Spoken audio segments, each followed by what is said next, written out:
ፖለቲከኛ ነህ ስፖርተኛ ነህ? ስፖርተኛ ነኝ። በሳቱ ስፖርታዊ ጨዋነትን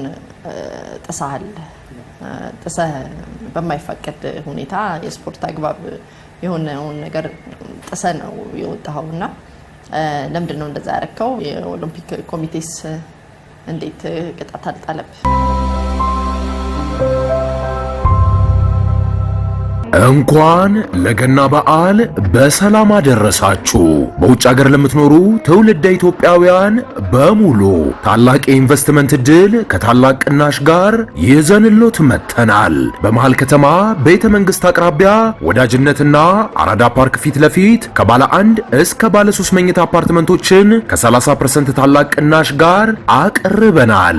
ባለ 1 መኝታ 5 ሚሊዮን የነበረው በ3.6 ሚሊዮን ብር አጠቃላይ ክፍያ፣ ባለ 2 መኝታ 10 ሚሊዮን የነበረው በ6.9 ሚሊዮን ብር አጠቃላይ ክፍያ፣ ባለ 3 መኝታ 13 ሚሊዮን የነበረው በ9.5 ሚሊዮን ብር አጠቃላይ ክፍያ አቅርበንሎታል። በዚህ የመኖሪያ መንደር ውስጥ መዋኛ ገንዳ፣ ጂምናዚየም፣ ደረጃውን የጠበቁ ሰፋፊ ሊፍቶች፣ ምቹና በቂ የመኪና ማቆሚያ ቦታዎች፣ ዘመናዊ የደረቅ ቆሻሻ ማስወገጃ፣ አውቶማቲክ ጄኔሬተር የተገጠመለት የከርሰ ምድር ውሃና ለተለያዩ አገልግሎት የሚውል ሰገነት በአንድ አካቷል። ለበለጠ መረጃ ከታች ባለው ስልክ ይደውሉ። ወደ ሀገርህም ወደ እኔ ፕሮግራም ከእንደይ ቆናችሁ ለቃለ መጠይቅ ፈቃደኛ ስለሆንክም አመሰግናለሁ። እኔም አመሰግናለሁ። እጅን ወዳጣመርክበትምና ተቃውሞህን በዓለም ፊት ወዳሰማበት ወደ ሪዮ ኦሎምፒክ ልመልስ። ለምንድነው የተቃወምከው? ምን ተሰምቶ ነበር? እኔ የተቃወምኩበት ምክንያት 2016 ወይም ደግሞ በኢትዮጵያ 2000 ራሳው መሰለኝ 2016 ከ2014 እስከ 16 ብዙ ደም ፈሷል። በተለይ ኦሮሚያ ክልል ውስጥ 2016 እንደዛው አማራ ክልል ብዙ ቦታዎች እንደገና ደግሞ ኮንሶዎች ውስጥ ብዙ በደል ተፈጽሟል። እሱን ለመቃወም ነው እኔ ያሳየው ማለት ነው። ሪዮ ላይ ምልክቱን አሳየ። ከዛ ፊት ተዘጋጅተበት ነበር? እንደምታሸንፍስ ታውቅ ነበር? እኔ በጣም ከባድ ትሬኒንግ ሰርቼ ነበረ። ጥሩ ሼፕ ላይ ነበርኩኝ። ልክ እንደ ወደ ኦሎምፒክ ቲም ከተቀላቀልኩ በኋላ እሱን ቻንስ ካገኘው በኋላ ወሰንኩ ማለት ነው። ጥሩ ትሬኒንግ ሰርቼ እዛ ላይ ውጤት ካመጣው እንደዚህ ነገር ተቃውሞ እናሳያለሁ ለዓለም ሕዝብ ብዬ ወስኜ ነበረ። ምክንያቱም በዛን ሰዓት ብዙ ኢትዮጵያኖችን ኦሮሞዎችን ውጭ ሀገር እና አሜሪካ፣ እንግሊዝ ብዙ ቦታዎች ሰላማዊ ሰልፍ ሲወጡ ነበር፣ ግን ማንም አልሰማቸውም በዛን ሰዓት ማለት ነው። እኔ ደግሞ በዛን ሰዓት ኦሎምፒክ ላይ እኔ እስከ 3 ከገባው ብዙ ዓለም ሚዲያ ትልልቅ ሚዲያዎች ስለሚገኙበት እኔ በዛን ሰዓት የሆነ ተቃውሞ ካሳየው በዛን ቀን ስለሚተላለፍ ተስፋ አድርጌ ነበረ። ደግሞ ከኔ ካሰብኩ በላይ ተሳክቷል ማለት ነው። ያ ነገር የሚያስከፍልን ዋጋ አውቀኸው ነበረ? መንግስት ጋር እንደሚያጣላ ስራ ላይ የሚመጣውን ተጽዕኖ አስበኸው ነበር? አዎ አስቤ ነበር። መጀመሪያ ቀላል አልነበረም። ሲወስን ብዙ አንዳንድ ጊዜ ይወርዳል። በቃ እንደዚህ እያገለባበት ከዛ በኋላ ወሰንኩና ከወሰንኩ በኋላ ደግሞ አደረኩ ማለት ነው። ቀላል አልነበረም። ትልቅ ነገር ነው። ምክንያቱም እኔ ፋሚሊ ያለኝ እነሱን ትቼ ሄድኩኝ ማለት ነው። ምን አሳጣ ያ ተቃውሞ? እጅን አጣመርክ፣ የዓለም ሚዲያ በሙሉ ተቀባበለው፣ ትልቅ ስኬትም ነበረ እና ምንድን ነው ያሳጣ በህይወት ውስጥ? ምንም አላጣውም። ያጣበት አንድ ወደዛ ባልገባ ኖረው ትንሽ አቋሜ ወይም ደግሞ ሼፕ እንደዚህ ይወርድም ነበር። ጥሩ ትሬኒንግ እሰራለሁ። እኔ ኦሎምፒክ ማለት ትልቅ ውድድር ነው።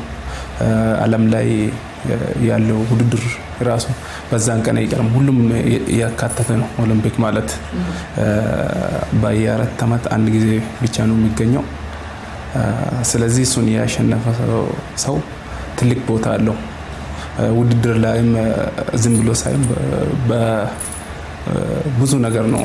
ውድድር ላይም ክፍያም ተመልክቶ ብዙ ነገር ሰላ ነበር ማለት ነው። ይሄ ደግሞ ተጸጽቼም ሳይሆን ምንም እኔ መጀመሪያ ስለወሰንኩኝ ምንም አልተሰማኝም።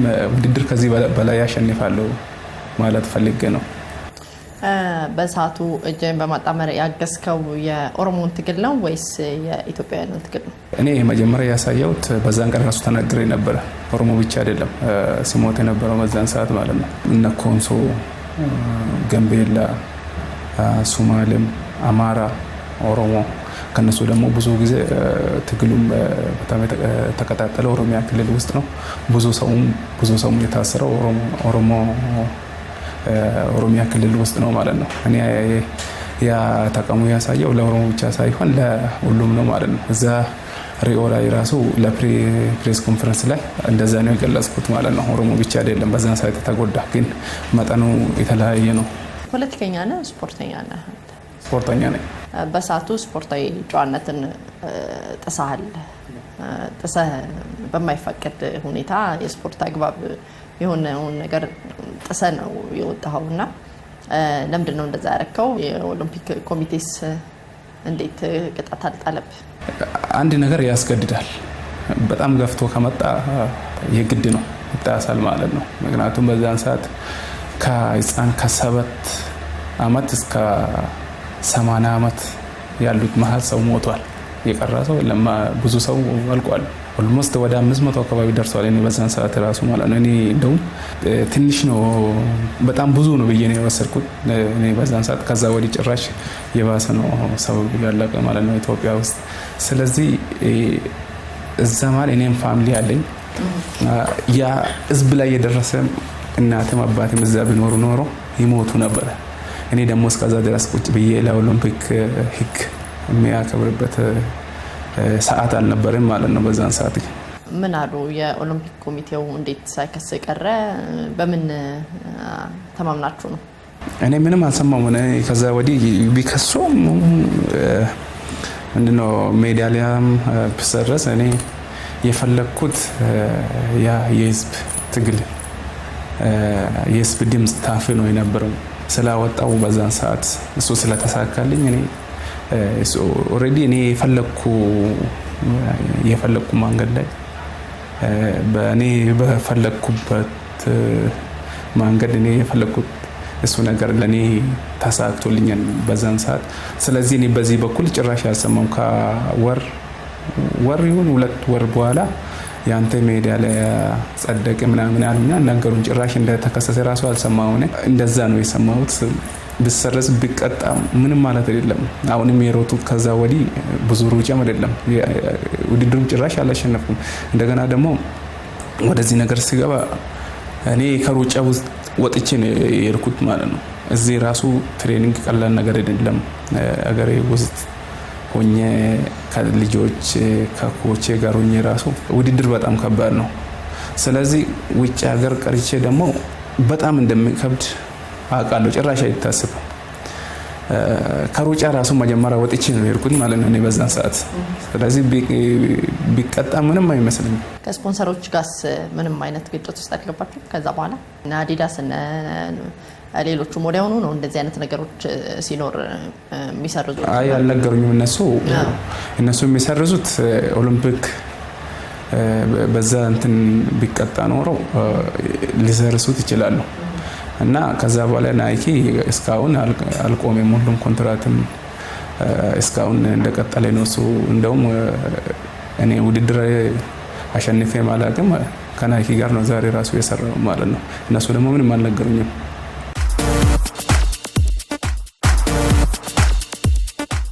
ሌላው ከዚህ ጋር ተያይዞ የሚነሳው ከሪዮ ኦሎምፒክ ጋር የሚነሳው በሰዓቱ የቁመናህ ጥሩ ነበረ፣ አቋም በጣም ቆንጆ ነበርና የወርቅ ሜዳሊያ ሊያመጣ የሚችልበት አቋም ላይ ነበረ ይላሉ ብዙ ሰዎች። በዚህ ሀሳብ ውስጥ ስለሆነና ስለተጠመደ ነው ብር ሜዳሊያ የወረደው ይሉሃል። እንዴት ታይዋለህ? እሱ እንኳን አይመስለኝም። ያሸነፈ ልጅ በጣም ጎበዝ ነው። በሰዓትም ከዛ በፊት ራሱ አንድ ጊዜ ከሱ ጋር ሮጬ ነበረ። በሰፊ ነው ያሸነፈኝ ማለት ነው። ያለች በጣም ጎበዝ ነው፣ ያሸንፈኛል። እንደውም እኔ ይሄንን ባላስብ ኖረው ያ ውድድር ላይ የሚሳተፉ ብዙ ሀገሮች ነው ቢያንስ እስከ 180 የሚሆኑት ሀገሮች ነው። ከአንድ ሀገር 3 ሰው ነው የሚሳተፍ። ቢያንስ ከ200 ምናምን እስከ 300 የሚደርሱ ሰዎች ናቸው የሚሳተፉ እዛ ላይ ማለት ነው። ከዛ እኔ ሁለተኛ በመውጣቴ ቀላል ነገር የለም። በጣም ጥሩ አድርጌ ነው የሮጥኩት። እንደውም ይህንን የትክሉን ባላስብ ኖረው ያ ደረጃ አላገኝም ብዬ ገምታለሁ። እኔ በጣም በርትቼ ነው የሮጥኩት ማለት ነው በኃይል። ከዛ በኋላ ስደት ያው ገጠመ። ወደ ሀገር መግባት አልቻልክም። ስደት ምን ይመስል ነበረ?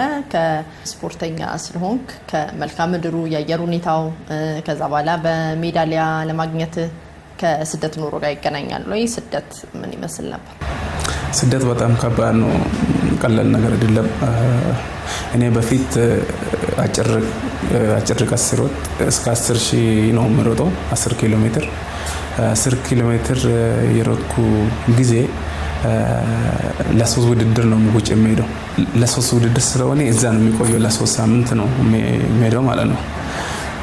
ስለዚህ ለአንድ ውድድር ሰርዬ ነው የሚገባ። ምክንያቱም ውጭ ሀገር በዛን ሰዓት ራሱ አልወድም ነበር። ለስራ ራሱ ሄጄ አንድ ውድድር ካንስል አድርጌ ነው ወደ ሀገር የሚመለሰው ማለት ነው። ምክንያቱም ውጭ ሀገር አልወድም ለማለት ፈልጌ ነው። ስለዚህ ይሄ ደግሞ ግድ ነው፣ ምንም ማድረግ አይቻልም። ቢከብድም ባይከብድም ሌላ አማራጭ ስለሌለ መኖር ነው ማለት ነው። ምን ገጠመህ በስደት ኑሮ? ምንም አልገጠመኝም። እኔ እዚህ የለመድኩት ላይፍ ብዙ ነገሮች አሉ። ከፋሚሊ ጋር ነው የሚኖረው። በስራም ከሆነ ከብዙ ጎበዝ ሯጮች ጋር ነው የሚሮጠው። እዛ ሲሄድ ደግሞ ብቻዬን ነው 40 ኪሎ ሜትር የሚሸፍነው። ውሃ እንኳን የሚሰጠኝ ሰው የለም። እንኳን ቢታመም እንኳን መጥቶ የሚጠይቀኝ ሰው የለም። ብዙ ነገር ነው እዛ ያጋጠመኝ ማለት ነው።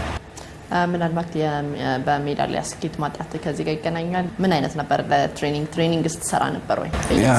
ትሬኒንጉ ቦታ ይመቻል፣ ብዙ አይደለም፣ ከዚህ ጋር ይመሳሰላል፣ ብዙም አይራቅም ማለት ነው። እዚህ ጋር ሩጫ ላይ ብዙ ነገሮች አሉ። አሁን አሰልጣኝ መኖር አለበት፣ ቲም መኖር አለበት። እንደገና ደግሞ እኔ ትሬኒንግ ሰርቼ ከመጣሁ ለእኔ ማሰጅ የሚሰጥ ሰው መኖር አለበት። ስለዚህ ከኔ ጋር ሄዶ በኔ ትሬኒንግ ስራ ውሃ የሚሰጠኝ ሰው መኖር አለበት። ስለዚህ ይሄ ሁሉ የለም ማለት ነው። ይሄ ሁሉ ችዬ ነው ስሮጥ ነበረ ማለት ነው እዛ። ስለዚህ በጣም ከባድ ነው ማለት ፈልጌ ነው። በኢትዮጵያ ውስጥ በዚህ ፍጥነት ለውጥ ይመጣል ብለህ አስበህ ነበር? ከ2 ዓመት በፊት ኦኤምኤን ላይ ከአብዲ ፊጤ ጋር እንደዚሁ ቃለ ምልልስ አድርጌ ነበረ። በዛን ሰዓት ምክንያቱ የህዝብ ልብ አይቻለሁ። በዛን ሰዓት ምን አይነት እንደሆነ፣ ምን አይነት ልብ እንዳላቸው፣ ምን አይነት አቋም እንዳላቸው በጣም አይቼ ነው ነበረ።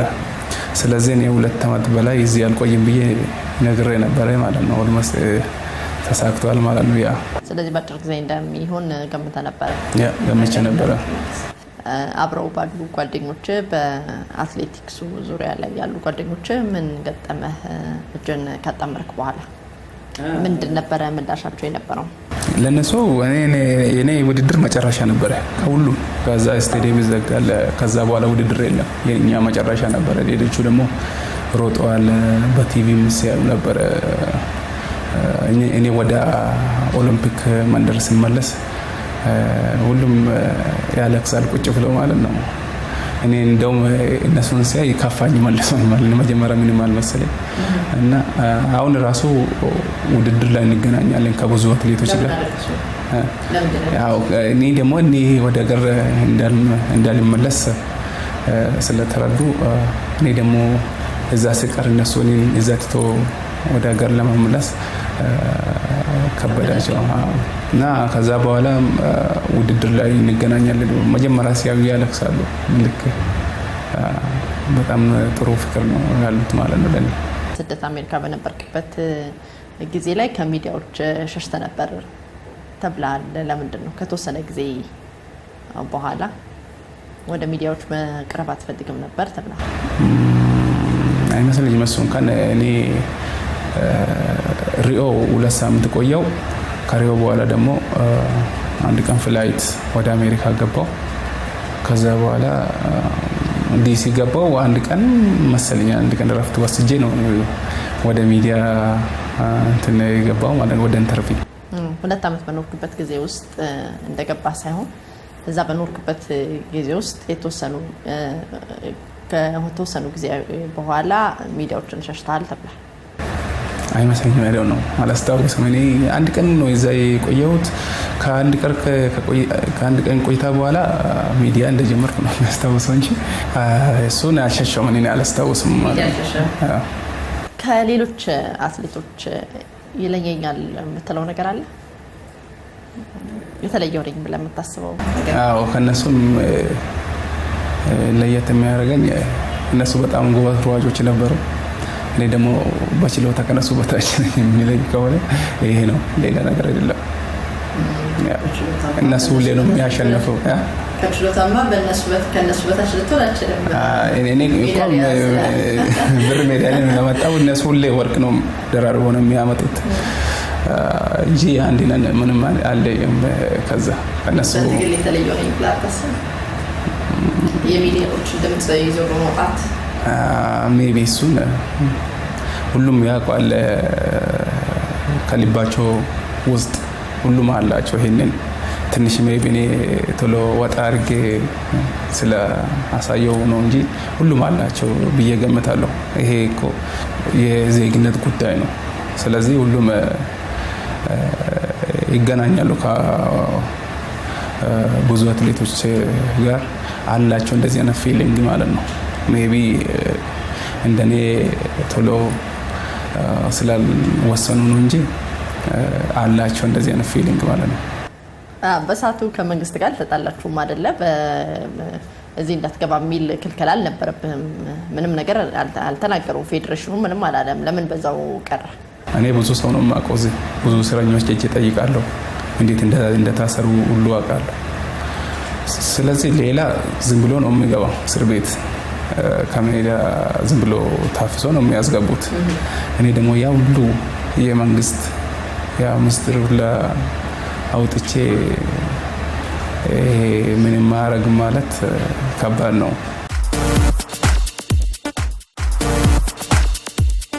አሸባሪ አልተባልክም። በሰዓቱ አሸባሪ ተብለም አልተፈረጅክም። ምንም መልስም አልነበረም ከመንግስት አቅጣጫ አይደለ? በዛን ሰዓት እኔ ወዲያው ሶሻል ሚዲያ አይቼ ነበረ። ኦህዴድ ምንድነው ፓርቲው በዛን ሰዓት ወዲያው እንትን አድርጎ ነበር መግለጫ። ፈይሳ ሌሊሳ የነ ጃዋር መሐመድ ተልእኮ በቀላል ፈጸመላቸው ምናምን ብሎ ነው የለቀቁት። ከዛ በኋላ ብዙ አልቆዩም አነሱት። ይሄ ለምን ነው ታዲያ? ምን አለ ከኋላው? ኦህዴድ በዛ ተቀይመዋል። ተቀይሞኛል። አንተ ቀርብሃል? በኦህዴድ ቀርብሃል አንተ? እኔ በዛን ሰዓት እነሱ ተላላኪ ስለነበሩ በፊት ራሱ እኔ አንፈልግም ነበር። ያው እኔ ከቲም ለማ ካመጡ ወዲህ ነው እንጂ እኛ ከነሱ ጋር መቆም እንፈልግ ነው አሁን ነው እንጂ በፊት እኮ ኦህዴድ ጭራሽ እኮ በጣም የጎዳን ኦህዴድ ነው። እዛ ሄዶ መከላከያም ፌዴራል ፖሊስም የሚጠራ እነሱ ናቸው መጀመሪያ ማለት ነው። አንተ የታገልክለት የጮክለት ያው ለሚሊዮኖች እንደነገርከኝ ለኢትዮጵያውያን በሙሉ ነው የጮከው። በብሔር ደረጃ አልተወሰንኩም። ምንም እንኳን ኦሮሞዎች በሰዓቱ እየተገደሉ ቢሆንም ድምጽን ያሰማው ለመላው ኢትዮጵያውያን ነውና ምን ይናፍቃል ወይም ምን ታልማል? ምንስ ታረጋለህ ለሀገር? እኔ እንኳን ወደዚህ አልገባም። እኔ የራሴ ሙያ አለኝ። ያ ሙያ ወደፊት ጥሩ ስራ ሰርቼ እሱን አጠናክሬ ወደፊት እቀጥላለሁ እንጂ እኔ ወደ ጎን ገብቼ ወደ ፖለቲካ ገብቼ እንትን የሚሰራ ወይም ደግሞ ለዛም ብቁ አይደለም። እኔ የራሴ ሙያ አለኝ በዛው ገብቼ መስራት እፈልጋለሁ እንጂ ወደዚህ ሌላ አቅጣጫ አልቀየስም ማለት ነው። ስለዚህ ዓላማን ፈጽማል ደርሳል።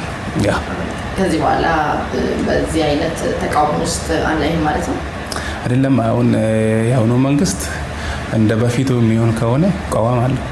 ደግሞ ጥሩ የሚሰራው ከሆነ ደግሞ ጥሩ ብዬ እቀጥላለሁ ማለት ነው። ወደ ሀገር ገብተሃል። ሚሊዮኖች ኢትዮጵያ በለውጥ ጎዳና ላይ እንዳለች ያምናሉ። አንተ ምን ታምናለህ? ለውጥ አለ ብለህ ታምናለህ ወይ? ለውጥ መጥቷል ብለህ ታምናለህ ወይ? በጣም ለውጥ መጥቷል። ዛሬ ወደ ሰንዳፋ ትሬኒንግ ወጥቼ ነበረ። ከሁለት ዓመት በፊት ለሪዮ ሁለት ሳምንት ሲቀር ሰንዳፋ 30 ኪሎ ሜትር ሰርቼ ነበረ ያስታውሳለሁ። በዛን ሰዓት ወታደሮቹ እንትን በፒክአፕ ላይ አድርጎ መሳሪያ እንደዚህ ደቅነው ነው የሚሄዱት ማለት እንደዚህ ሰው ምንም እንትን ረብሻ አልነበረም ሰንዳፋ ከተማ ውስጥ ማለት ነው። እንኳን ለገና በዓል በሰላም አደረሳችሁ። በውጭ ሀገር ለምትኖሩ ትውልደ ኢትዮጵያውያን በሙሉ ታላቅ የኢንቨስትመንት እድል ከታላቅ ቅናሽ ጋር ይዘንሎት መጥተናል። በመሃል ከተማ ቤተ መንግስት አቅራቢያ ወዳጅነትና አራዳ ፓርክ ፊት ለፊት ከባለ 1 እስከ ባለ 3 መኝታ አፓርትመንቶችን ከ30% ታላቅ ቅናሽ ጋር አቅርበናል። ባለ 1 መኝታ 5 ሚሊዮን የነበረው በ3.6 ሚሊዮን ብር አጠቃላይ ክፍያ፣ ባለ 2 መኝታ 10 ሚሊዮን የነበረው በ6.9 ሚሊዮን ብር አጠቃላይ ክፍያ፣ ባለ 3 መኝታ 13 ሚሊዮን የነበረው በ9.5 ሚሊዮን ብር አጠቃላይ ክፍያ አቅርበንሎታል። በዚህ የመኖሪያ መንደር ውስጥ መዋኛ ገንዳ፣ ጂምናዚየም፣ ደረጃውን የጠበቁ ሰፋፊ ሊፍቶች፣ ምቹና በቂ የመኪና ማቆሚያ ቦታዎች፣ ዘመናዊ የደረቅ ቆሻሻ ማስወገጃ፣ አውቶማቲክ ጄነሬተር የተገጠመለት የከርሰ ምድር ውሃና ለተለያዩ አገልግሎት የሚውል ሰገነት በአንድ አካቷል። ለበለጠ መረጃ ከታች ባለው ስልክ ይደውሉ። እኛ እየሮጥን ማለት ነው። ዛሬ ደግሞ ወታደሮቹ ወራል አቁሞ ለሰው ሊፍት እየሰጡ ነው የሚሄዱት።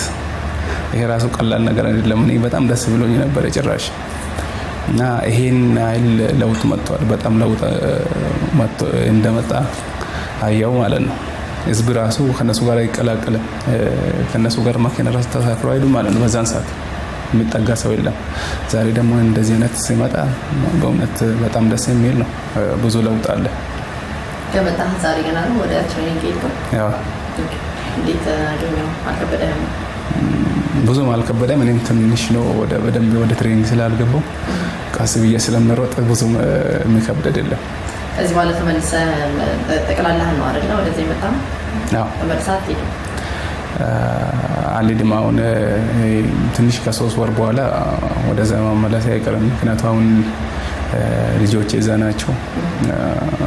አንድ ውድድር ከሮጥኩኝ በኋላ ወደዛ እመለሳለሁ ማለት ነው። ከዛ በኋላ ተመልሼ እመጣለሁ ሙሉ በሙሉ ማለት ነው። ጠቅላላ ወደዚህ ትገባለህ? ስለዚህ ሜዳሊያ እንጠብቃለን ወይስ ትጠብቃለህ? ያው ይመጣል ብዬ ገምታለሁ። እንደገና መልሼ ወደ አሜሪካ ልውሰድህ እና በዛ ወደ ከሪዮ ወደ አሜሪካ እንደሄድክ ጎራ የለዩ ሰዎች ሊከፋፈሉ ይፈልጉ ነበር። እኛ ነው ፈይሳ ተብለህ ነበረ ተብሏል። እስቲ ንገረኝ። ያው ብዙ ሰው ብዙ ፍላጎት አለ። ሁሉም እንደራሱ ነው የሚያስበው። ያ ነገር ብዙ አላጋጠመኝም። አልፎ ይኖራል። ሶሻል ሚዲያ ላይ አንዳንድ ጊዜ የሚነሳ ነገር በራሴ ማለት ሁሉም ለኔ ጥሩ ፍቅር ሰጥቶኛል ማለት ነው። የኛ ነው ተብሎ ሊገነጣጥሎስ ነበረ ተብሎ ሰምቻለሁ። እና ብዙም አይደለም እንግዲህ ለኔ ብዙ ፍቅር ስላላችሁ ነው መሰለኝ ሁሉም ወይ ይጎተኛል ወደዚህ እንጂ ብዙም ጥላቻ አይደለም ማለት ነው። ትንሽ አንዳንድ ነገሮች ሶሻል ሚዲያ ላይ ይሰማሉ እንጂ ብዙም አይደለም። ወደ መጨረሻ አካባቢ ለምን ድምጽ ጠፋ? ለምን ጠፋ? ወደ መጨረሻ አካባቢ ቅድም ጠይቄ ነበር። ከሚዲያ ጠፍተህ ነበረ። ስላንተም እንደተነሳ አልነበረ ምንም ነገር አለቀ። ሁሉም ነገር ኦልሬዲ ተሰርቷል። ያ ስለተሰራ ሁሉ መዳረሻ ያለው ሚዲያም ነገሮቹ ደግሞ እያረጀ ሲሄድ ይቀዘቅዛል። ለዛ ነው እንጂ ድጋሚ አይመጡም። ምንም የቀረ ሚዲያ የለም በዛን ሰዓት። ለዛ ነው የቀዘቀዘ ማለት ነው። እስቲ ወደ አቀባበልህ እንሂድና አቀባበልህ በጣም ቀዝቃዛ ነው፣ ለሱ የሚገባ አይደለም።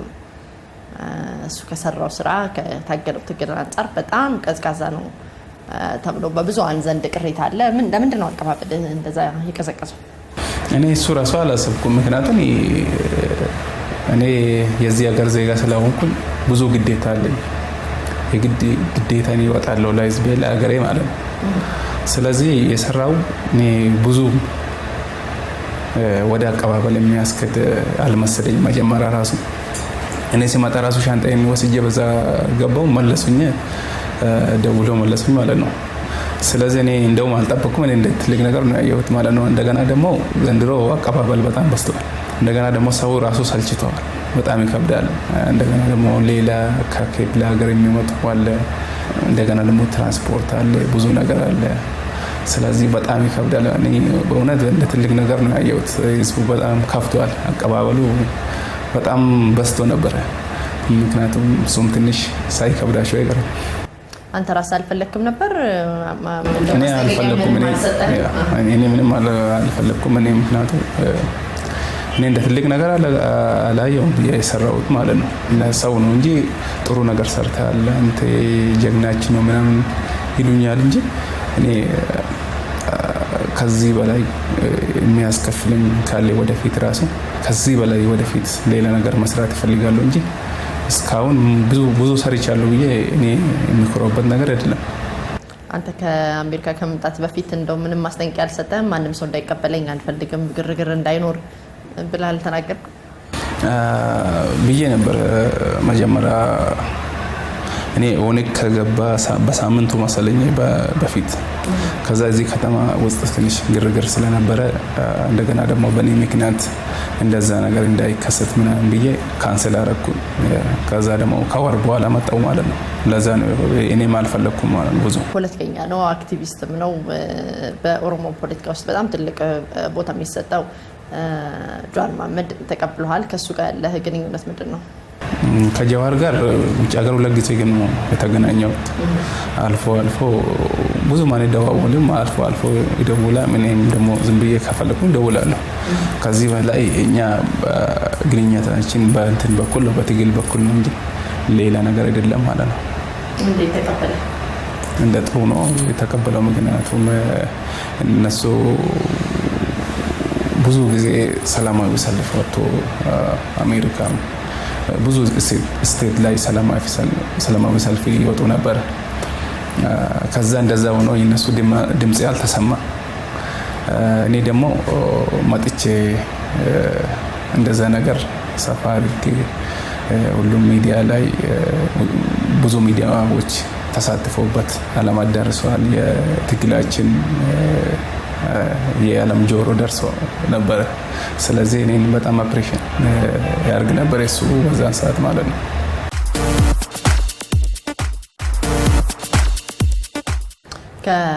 በሪዮ ኦሎምፒክ ጊዜ ከማንም ፖለቲከኞች ጋር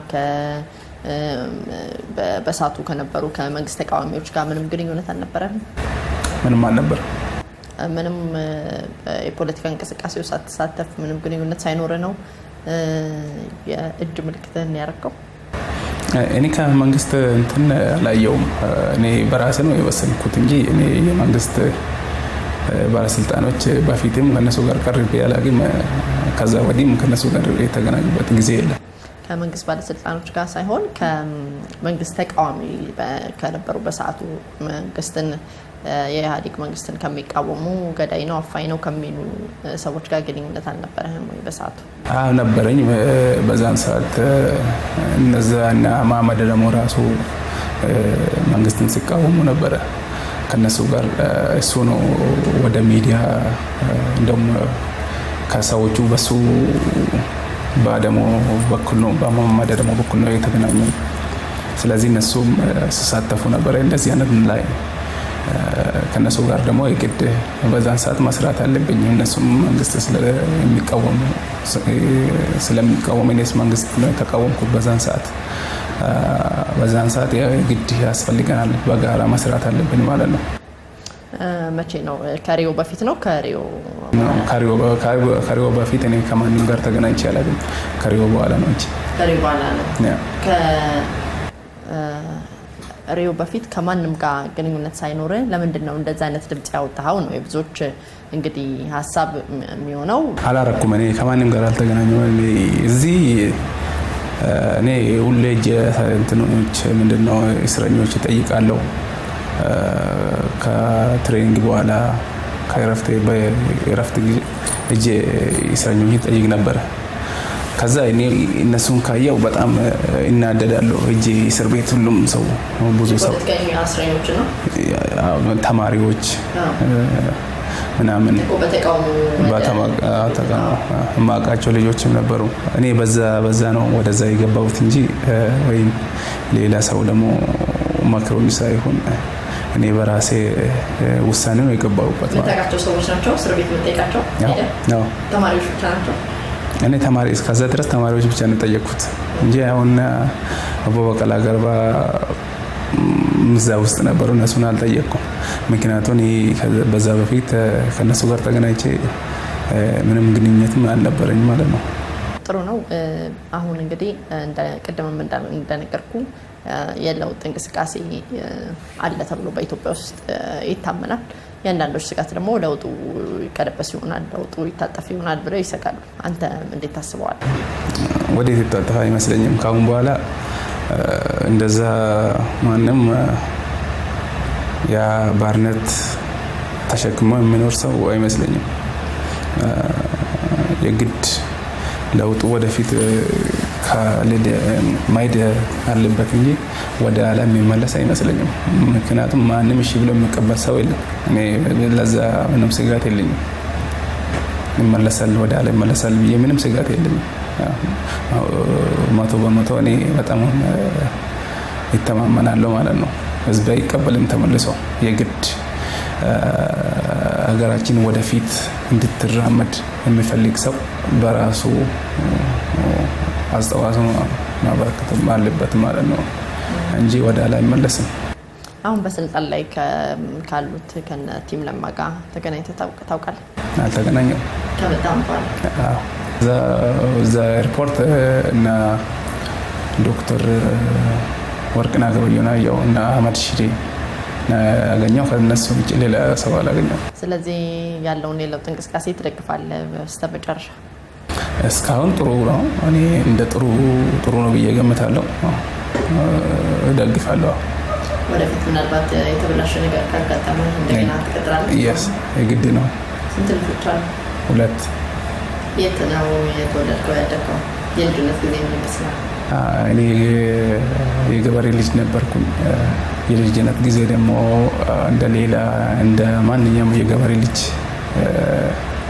ለቤተሰቦች ከብት ጠብቄ ሌላ የገበሬ ልጅ የሚሰራ ስራ እንደዛው እርሻ ብዙም ሳይሆን ትንሽ እንደዛ ነገር ሰርቼ ያደግኩ ሰው ነኝ ማለት ነው።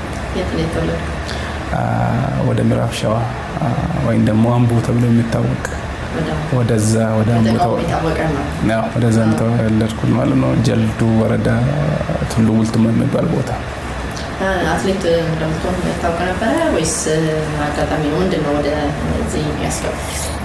5ኛ ክፍል ከደረስኩ በኋላ ነው ሩጫ ጀመርኩት። በዛ ሰዓት በፊት አላውቅም ነበረ፣ ጭራሽ አስቤም አላውቅም። እንደ አጋጣሚ ሩጫ አይቼ ነው ወደዛ የገባሁት ማለት ነው። በጣም ተጽዕኖ የፈጠረብህ አትሌት ማን ነው ላንተ? ወይም በጣም የምትወደው የምታደንቀው? እኔ ሁሉም አደንቃለሁ። ከሁሉም ደግሞ አላየውም ግን ሰማሁ። አበባ ቢቂላን አደንቃለሁ ማለት ነው። ሌሎችም በዛን ሰዓት ባዶ እግር መሮጥ ማለት በጣም ከባድ ነው። እንደገና አስፋልት ላይ እንደገና ደግሞ በዛን ሰዓት የሮጥበት ቦታ በጣም ሙቀት ነበረ። አስፋልት ራሱ በጣም ያቃጥላል። በእጅ እንኳን መንካት በጣም ይከብዳል። እዛ ላይ ችሎ ባዶ እግሩን በመሮጡ በጣም አደንቃለሁ። የዘር ፖለቲካው በጣም ከሯል። በአሁኑ ጊዜ ላይ በኢትዮጵያ ውስጥ ከሮ አንዱ አንዱን የሚገድልበት፣ አንዱ አንዱን የሚመታበት፣ አንዱ አንዱን የሚያሳድድበት ሁኔታ ነው ያለው። እንደ አትሌት ደግሞ አንተ የአገርህን ባንዲራ ለብሰ በሁላችሁም በተለያየ መድረክ ለሀገራችሁ ነው የሮጣችሁት፣ ሀገራችሁን ነው ያስጠራችሁት። ኢትዮጵያ የምትባል ሀገር ነው ያስተዋወቃችሁትና ይሄ ኢትዮጵያነትን ያፈርሳል ብለህ ስጋት አለ? አሁን ላይ ባለው የዘር ክፍፍልና የዘር መገፋፋት? የዘር ክፍፍል የሚባል ነገር ክፍፍል አይደለም። አሁን እኔ ኦሮሞ ነኝ። እኔ ደግሞ ኦሮሞ ስለሆንኩ ሌላ አልጠላውም። ማንም በሱ ቤት መደራጀት ጥሩ ነው፣ ግን ክፍፍል ማለት ሌላ መጥላት ማለት ነው። ክፍፍል አይ ቲንክ እንደዛ ነው ብዬ ነው የምረዳው እኔ። ክፍፍል ማለት ሌላውም ማግለል ማለት ነው። ስለዚህ እሱ ነው አይመስለኝም። ህገ መንግስቱ ነው ዋናው። ህገ መንግስት ላይ የተጻፈ ነገር በስነ ስርዓት ስራ ላይ ማዋል አለበት። ዋና እሱ ነው እንጂ እኔ ክፍፍል የዘር ፖለቲካ የሚባል ነገር አይመስለኝም። ምክንያቱ እኛውን ኦሮሚያ ክልል ራሱ በጣም ሰፊ ነው። የግድ እዛ ሰው ካልተደራጀ መጥፎ ነው። የሰው ሁሉም ጥያቄው ስነ ስርዓት ወይም ደግሞ መንግስት ጋር መድረስ አይችልም። ስለዚህ የዘር ፖለቲካ የሚባል ነገር አይገባኝም። የግድ ሰው መደራጀት አለበት ማለት ነው፣ በየቀበሌ ራሱ ማለት ነው። አሁን ኦሮሚያ እንደ ኦሮሚያ ብቻ አይደለም። አሁን እንደ አምቦ፣ አርሲም ግን ይደማመጣሉ። አንድ ነው፣ ዞሮ አንድ ነው። አሁን ኢትዮጵያ ውስጥ ብዙ ብሔር ብሔረሰቦች አሉ። ብዙ ብሔር ብሔረሰቦች ዞሮ ደግሞ አንድ ነው ማለት ነው። ስለዚህ ምንም እሱ ይጎዳል ብዬ አልገምትም። ኢትዮጵያ ተሻለ። አንተ በመጨረሻ ለኢትዮጵያውያን ማስተላለፍ የምትፈልገው መልእክት ካለ ድል ሰጣለሁ። ጥያቄዎች ይደርሻሉ። እኔ ለኢትዮጵያውያኖች የሚያስተላልፈው አንዳንድ ጊዜ ማለት ባለፈው ለምሳሌ እዚህ አዲስ አበባ የተካሄደው ነገር ሙሉ በሙሉ ጥሩ አይደለም። ስለዚህ እንደዚህ አይነት ነገሮች ሀገራችን ወደፊት ሊበታትናት ይችላል። ስለዚህ እንደዚህ አይነት ነገር ራሳቸውን መጠበቅ አለባቸው። እንደገና ደግሞ ተደራጅቶ ጥያቄም ካላቸው ጥያቄያቸውን ስነ ስርዓት ወይም ደግሞ ጥሩ ሁኔታ ወደ መንግስት መጠየቅ አለባቸው። ከዛ ውጪ በውካት ምናምን በጥላቻ ወደፊት የምንቀጥል ከሆነ ሀገራችን ልትበታተን ነው ማለት ነው። ስለዚህ ሀገራችን በጣም ትንሽ ናት። ከተበታተን ደግሞ በጣም ትንሽ እንሆናለን። አሁን ኢትዮጵያ በጣም ትንሽ ሀገር ነች። አሁን ከአሜሪካ ስቴቶች ብዙ ኢትዮጵያን ሀገር የሚበልጥ ብዙ ስቴቶች አሉ። ስለዚህ ኢትዮጵያ ፕሌን ከዚህ ተነስቶ በ40 ደቂቃ ነው ከሀገር የሚወጣው። ስለዚህ በጣም ትንሽ ሀገር ነው። ከተበታተነች ደግሞ እኛም እንጎዳለን፣ ሁላችን ነው የምንጎዳው። ስለዚህ ከዚህ ሁሉ ራሳቸውን ጠብቀው ጥያቄም ካላቸው በስነ ስርዓት ዝም ብሎ ለተላላኪ መሆን ጥሩ አይደለም ብዬ ነው። ከዚህ ሁሉ ራሳቸውን እንዲጠብቁ ሀገራችን ወደፊት እንድናሳድግ ለማለት ይፈልጋለሁ ማለት ነው። በድጋሚ በጣም አመሰግናለሁ እንግዲህ የሆነ ስለመጣ እንደገና በዓለም መድረኮች ላይ የተለመደውን ባንዲራህንና ሜዳሊያህን ለሀገር እንድታመጣ በድጋሚ በፕሮግራሜ ስም እመኝልሃለሁ። አመሰግናለሁ።